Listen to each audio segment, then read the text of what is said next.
Hello दोस्तों, आज जो कहानी सुनाऊंगी उसका शीर्षक है जादुई ट्रेन। कासगंज गांव में एक क्रूर और लालची मुखिया रहता था। उसका नाम चतुर सिंह था, जिसके क्रूर स्वभाव की वजह से गांव के सभी लोग परेशान थे। गुड्डू की पत्नी विमला गर्भ से थी। विमला अपने पति से गांव के मुखिया के बारे में बात कर रही थी। विमला बोली, आखिर कब तक हम सभी गांववासी मुखिया का अपमान झेलते रहेंगे? गुड्डू बोला, क्यों, क्या हुआ? अब क्या किया मुखिया ने?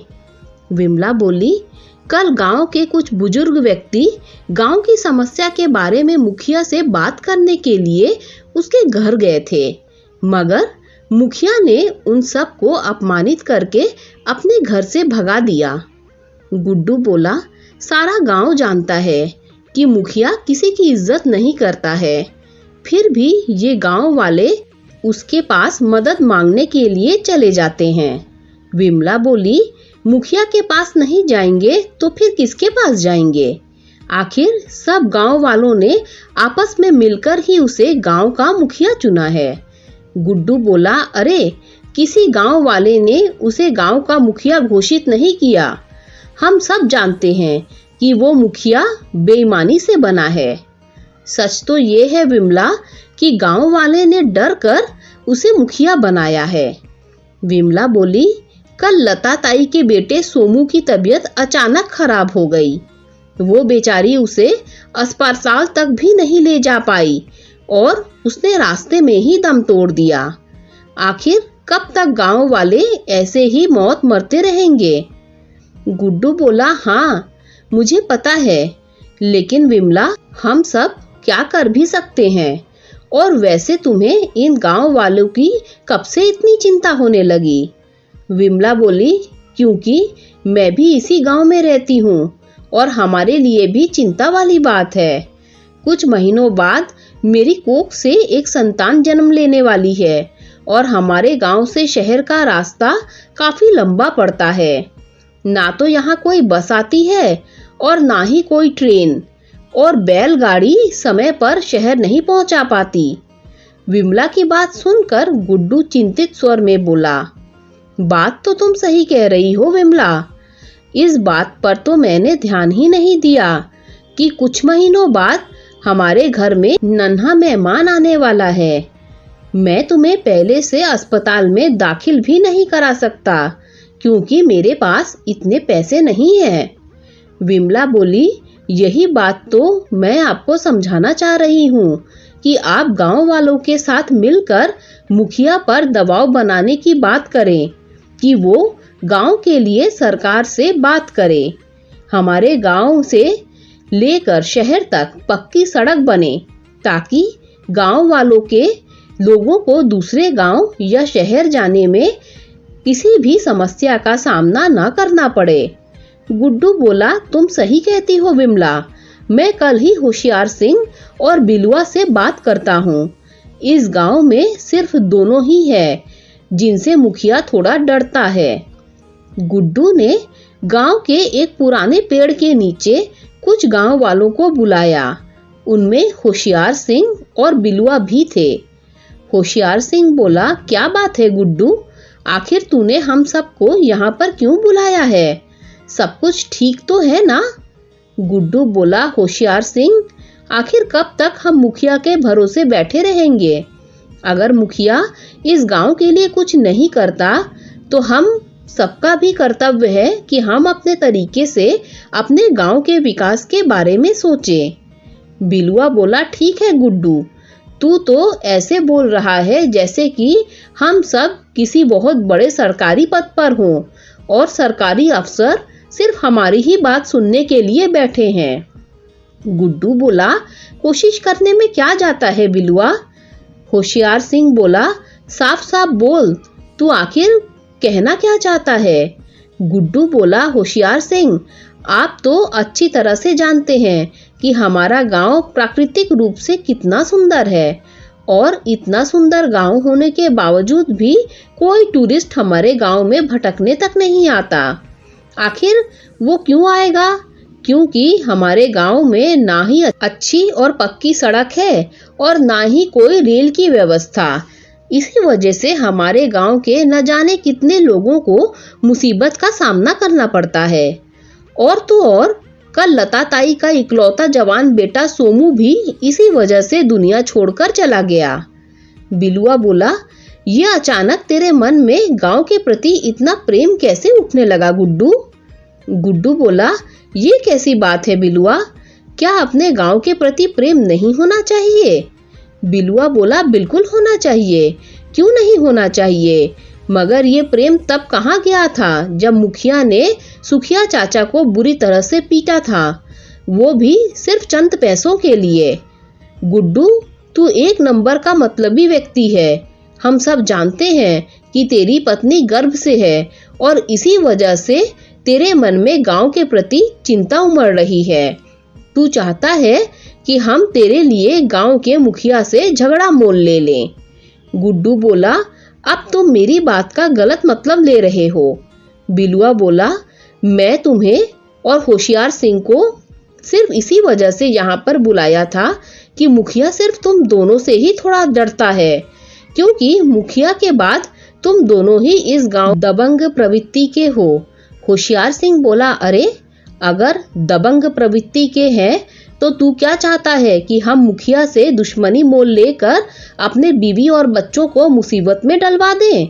बिलुआ बोला, सही बोला, मुखिया नहीं चाहता कि यहाँ पर कोई सड़क बने या यहाँ पर कोई रेल पटरी बने, क्योंकि अगर ऐसा होगा तो इससे बाहर के लोगों का गांव में आना जाना होगा और मुखिया अपनी मनमानी नहीं कर पाएगा। कुछ देर बाद बिलुआ और होशियार सिंह और सारे वहां से चले जाते हैं। गुड्डू ने गांव के हर घर का दरवाजा खटखटाया, मगर किसी ने भी उसकी मदद नहीं की। थक हार कर गुड्डू रमेश की चाय की दुकान पर बैठ गया। गुड्डू बोला, एक कप चाय पिला दो रमेश। रमेश बोला, काफी परेशान दिख रहे हो गुड्डू भैया, सब कुछ ठीक तो है? गुड्डू बोला, अब क्या बताऊं तुम्हें, मैं गांव वालों को सही रास्ता दिखाने की कोशिश कर रहा हूँ, मगर गांव वाले तो जैसे आंखें बंद करके बैठे हुए हैं, कोई मेरी बात सुनना ही नहीं चाहता। रमेश बोला, मैं जानता हूँ, तुम उन सब से इस गांव की सड़क के बारे में बात कर रहे थे। कोई फायदा नहीं गुड्डू भैया, इन सबको आदत है ऐसे ही जीने की। गुड्डू बोला, शायद तुम सही कह रहे हो, इन सबको गुलामी में ही जीने की और अपने ऊपर जुल्म सहने की आदत पड़ गई है। कुछ महीने ऐसे ही बीत गए। एक रात अचानक विमला के पेट में तेज दर्द होने लगा। गुड्डू ने तुरंत अपनी बैलगाड़ी शहर की तरफ दौड़ा दी। विमला दर्द से तड़प रही थी। अचानक बैलगाड़ी का एक पहिया पत्थर के ऊपर चढ़ गया। बैलगाड़ी का संतुलन बिगड़ जाने की वजह से विमला झाड़ियों में गिर गई। गुड्डू बोला, कहीं चोट तो नहीं लगी तुम्हें? विमला बोली, मुझे बहुत दर्द हो रहा है। गुड्डू बोला, अंधेरे की वजह से मुझे जमीन पर पड़ा हुआ पत्थर नहीं दिखाई दिया। बैलगाड़ी का पहिया भी टूट गया है। विमला बोली, क्या बैलगाड़ी का पहिया भी टूट गया? अब हम शहर कैसे पहुंचेंगे? मुझे नहीं लगता कि तुम मुझे अस्पताल में भर्ती करवा पाओगे। गुड्डू बोला, हिम्मत मत हारो विमला, कोई ना कोई समाधान निकल आएगा। तभी विमला दर्द से कराहने लगी। अचानक गुड्डी के कानों में ट्रेन की हॉर्न की आवाज टकराई। गुड्डू बोला, ये तो ट्रेन के हॉर्न की आवाज है, मगर यहाँ आसपास तो कोई भी रेल की पटरी तक मौजूद नहीं है, फिर ये आवाज कहाँ से आ रही है? विमला बोली, ये तो रेलगाड़ी की आवाज है, क्या हमारे गांव में इसकी सुविधा हो गई है जी?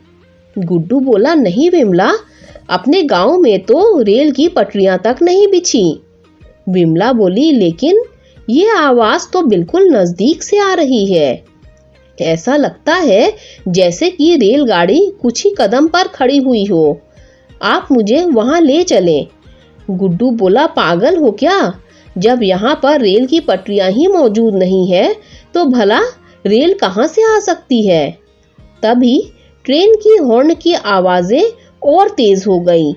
और विमला दर्द से तड़पने लगी। गुड्डू को कुछ समझ में नहीं आ रहा था कि आखिर वो क्या करे। गुड्डू ने विमला को अपनी गोद में उठा लिया और उसने अपने कदम ट्रेन के हॉर्न की तरफ कर लिए। कुछ देर बाद गुड्डू एक जंगल में खड़ा था। हॉर्न की आवाजें लगातार आ रही थी, मगर कोई ट्रेन वहां मौजूद नहीं थी। गुड्डू बोला, ये क्या हो रहा है मेरे साथ? ये ट्रेन की हॉर्न की आवाज मुझे और विमला को सुनाई दे रही है, जबकि यहाँ घने जंगल और अंधेरे के अलावा कुछ भी नहीं है। तभी पूरा जंगल रोशनी से जगमगा उठा और एक अजीब राह पर ट्रेन गुड्डू को दिखाई देने लगी। गुड्डू के कानों में एक आवाज गूंजी, इस ट्रेन के अंदर अपनी पत्नी को लेकर बैठ जाओ, ये तुम्हें अपनी मंजिल तक पहुंचा देगी। गुड्डू विमला को लेकर उस रहस्यमयी ट्रेन में बैठ गया। कुछ ही देर में ट्रेन ने गुड्डू को शहर पहुंचा दिया और फिर से वही आवाज गुड्डू के कानों में गूंजी, अपनी पत्नी के सही होने के बाद इसी जगह पर आ जाना, ये ट्रेन तुम्हें तुम्हारे गांव तक छोड़ देगी। गुड्डू बोला, लेकिन कौन हो तुम और मुझे दिखाई क्यों नहीं दे रहे? आवाज आई, वक्त आने पर तुम्हें सब पता लग जाएगा।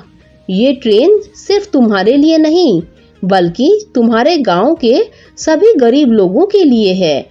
ये ट्रेन उन लोगों के लिए है जो मुसीबत में घिरे होते हैं, ठीक वैसे ही जैसे कुछ देर पहले तुम घिरे हुए थे। जब तक तुम नहीं आ जाते, ये ट्रेन तुम्हारा यही इंतजार करेगी।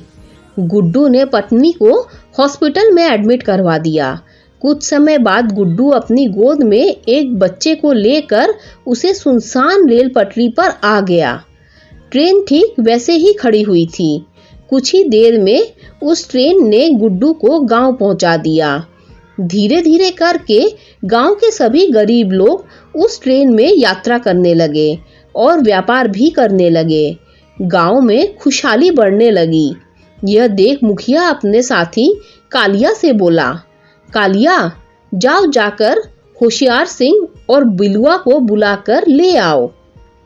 कालिया बोला, लेकिन मुखिया जी, वो दोनों तो आपके दुश्मन है, भला आपको उन लोगों से क्या काम पड़ गया? मुखिया बोले, अरे मूर्ख व्यक्ति, वो मेरे दुश्मन नहीं बल्कि दोस्त हैं। ये बात तुम्हारी खोपड़ी में नहीं घुसेगी। अगर घुस जाती तो आज तुम मेरी जगह होते। मुखिया बोला, ये मैं क्या देख रहा हूँ? गांव में ना तो पक्की सड़क है और ना ही कोई रेल का साधन, फिर ये गांव वाले शहर में व्यापार कैसे कर रहे हैं? बैलगाड़ी से आने जाने में काफी लंबा समय लगता है। होशियार सिंह बोला, यही बात तो मुझे भी परेशान कर रही है मुखिया। समझ में नहीं आता कि आखिर ये सब क्या हो रहा है। बिलुआ बोला, मैंने एक बात पर गौर किया है मुखिया जी। जब से गुड्डू शहर से लौटा है, तब से गांव के लोगों का जीवन बदलने लगा है। हो ना हो, गुड्डू जरूर इस बारे में कुछ न कुछ जानता होगा। मुखिया बोला, अगर ऐसा ही रहा तो हम तीनों का सपना अधूरा रह जाएगा। मैंने आज तक कभी भी इस गांव में पक्की सड़क नहीं बनने दी, और जब भी कोई रेलवे मंत्रालय से यहाँ पर कोई ऑर्डर लेकर आया तो मैंने रिश्वत देकर उस पर कोर्ट से स्टे ऑर्डर लगवा दिया। मैं सोचता था कि कुछ सालों बाद ये सारे गांव वाले गांव छोड़कर चले जाएंगे और मैं सारे गांव की जमीन पर कब्जा करके यहाँ एक 5 स्टार होटल बनवा दूंगा। लेकिन गांव वाले जिस हिसाब से तरक्की कर रहे हैं, तो मुझे तो अब सब कुछ बहुत मुश्किल लग रहा है। होशियार सिंह बोला, ये क्या बोल रहे हैं आप? अगर ऐसा हुआ तो मैं और बिलुआ बर्बाद हो जाएंगे। मैं तो आपके भरोसे गांव की बहुत सी जमीन गिरवी भी रख दी है और लाखों रुपए एडवांस भी ले लिए हैं। मुखिया बोला, उनके पैसों को तुम दोनों ने अपनी अय्याशी में खर्च भी कर दिया है। कभी सोचा है कि अगर गांव में ऐसे ही तरक्की का हाल रहा तो वो पैसे तुम्हें वापस लौटाने होंगे? जिन बिल्डरों से पैसा तुम एडवांस लेकर आए हो, कहाँ से दोगे उन्हें? बिलुआ बोला, आप चिंता मत करिए मुखिया जी, मुझे पता है कि मुझे इस बारे में कैसे निपटाना है। अगले दिन बिलुआ गांव वालों पर नजर रखने लगा। बिलुआ गांव वालों का पीछा करते हुए उसी जंगल में पहुंच गया जहां पर वो रहस्यमय ट्रेन आती थी। ट्रेन को आता देखकर बिलुआ हैरत में पड़ गया और अपने आप से बोला, ये तो बड़ी रहस्यमयी और चमत्कारिक ट्रेन है। इसका मतलब यही ट्रेन इन सब लोगों की मदद कर रही है। मुझे ये बात मुखिया को जाकर तुरंत बतानी होगी। बिलुआ ने तुरंत जाकर मुखिया को सारी घटना बता दी। कहीं तूने भांग तो नहीं पी रखी बिलुआ? तू जानता भी है तू क्या बोल रहा है? बिलुआ बोला, मैं अपनी आंखों से देख के बता रहा हूँ मुखिया जी। एक बार तो मुझे भी विश्वास नहीं हुआ था। अगर आपको यकीन नहीं आता तो आप खुद चलकर मेरे साथ देख लीजिए। ऐसे में ट्रेन उस घने जंगल में अपने आप अचानक आ जाती है और सभी गांव वाले जैसे ही उस ट्रेन में बैठते हैं वो गायब हो जाती है। मुखिया बोले, अगर ऐसी बात है तो फिर सारे गांव वाले शाम को वापस आते हैं। हम अपने आदमियों के साथ उनका पहले से ही वहां इंतजार करेंगे। इन गांव वालों को अब धक्के मारकर ही भगाना पड़ेगा। मुखिया कुछ गुंडों को लेकर होशियार सिंह और बिलुआ के साथ शाम के वक्त उस जंगल में पहुंच गया। अचानक वो रहस्यमय ट्रेन जंगल में आकर खड़ी हो गई। यह देख मुखिया हैरत से बोला, ये कैसे मुमकिन हो सकता है? मुझे अपनी आंखों पर विश्वास नहीं हो रहा है। तभी गांव वालों ने देखा कि मुखिया कुछ गुंडों के साथ गुस्से में उन सब को घूर रहा था। उनमें गुड्डू भी था। बिलुआ और होशियार सिंह को मुखिया के साथ देखकर गुड्डू और गांव वाले हैरान रह गए। गुड्डू बोला, होशियार सिंह और बिलुआ, आप दोनों मुखिया के साथ क्या कर रहे हैं? बिलुआ बोला, आंखों से अंधा है क्या गुड्डू? तेरे और गांव वालों के स्वागत में ही हम तुम सबका इंतजार कर रहे हैं। हम सबने ये तय किया है कि तुम गांव वालों को मार पीट कर गांव से बाहर निकालना पड़ेगा। तुम्हारी इस जादुई ट्रेन ने हमारा जीना हराम कर रखा है। गुड्डू बोला, इसका मतलब आप दोनों मुखिया से मिले हुए हैं और अब तक गांव वालों के साथ मिलकर हम सबको मूर्ख बना रहे थे। होशियार सिंह बोले, मूर्खों को क्या मूर्ख बनाया जा सकता है? तुम सब तो जन्मजात मूर्ख हो। मुखिया बोला, तेरी वजह से मेरा बहुत नुकसान हो गया है गुड्डू। इतना तो समझ गया हूँ कि सारे फसाद की जड़ तू ही है। इसीलिए सबसे पहले मैं तुझे मारूंगा और उसके बाद इन गांव वालों को। इतना कहकर मुखिया ने अपने गुंडों की इशारा किया। गुंडे गुड्डू को मारने ही वाले थे कि तभी एक तेज प्रकाश वहां पर फैल गया और उस प्रकाश में उसे गांव का ही एक व्यक्ति सोमू निकलकर सामने आकर खड़ा हो गया। सोमू को देखकर वहां के सब लोग हैरत में पड़ गए। सोमू बोला, अब तुम इन लोगों पर और ज्यादा अत्याचार नहीं कर सकते। मुखिया, तुम्हारे अत्याचार की वजह से ही मुझे इस दुनिया को छोड़कर जाना पड़ा, लेकिन मेरी आत्मा हमेशा मेरे गांव वालों के लिए तड़पती रही। ये जादुई ट्रेन मैंने ही अपनी जादुई शक्तियों की मदद से बनाई थी। मैं जानता था कि एक न एक दिन तू अपने साथियों के साथ यहाँ जरूर आएगा, लेकिन शायद तू नहीं जानता था कि तू यहाँ आएगा तो जरूर, लेकिन फिर कभी वापस नहीं जाएगा। सोमू को देखकर मुखिया, होशियार सिंह और बिलुआ बुरी तरीके से घबरा गए, क्योंकि सोमू कुछ महीने पहले ही मर चुका था। मुखिया ने भागने के लिए कदम बढ़ाए ही थे कि तभी जोरदार आंधी चलने लगी, जो मुखिया, होशियार सिंह और उन गुंडों को उड़ाकर उस ट्रेन के अंदर ले गई और देखते ही देखते ट्रेन उन सबकी आंखों से गायब हो गई। इसके बाद वो सब कभी नहीं लौटे। गांव वालों को मुखिया के अत्याचार से पूरी तरह से मुक्ति मिल चुकी थी।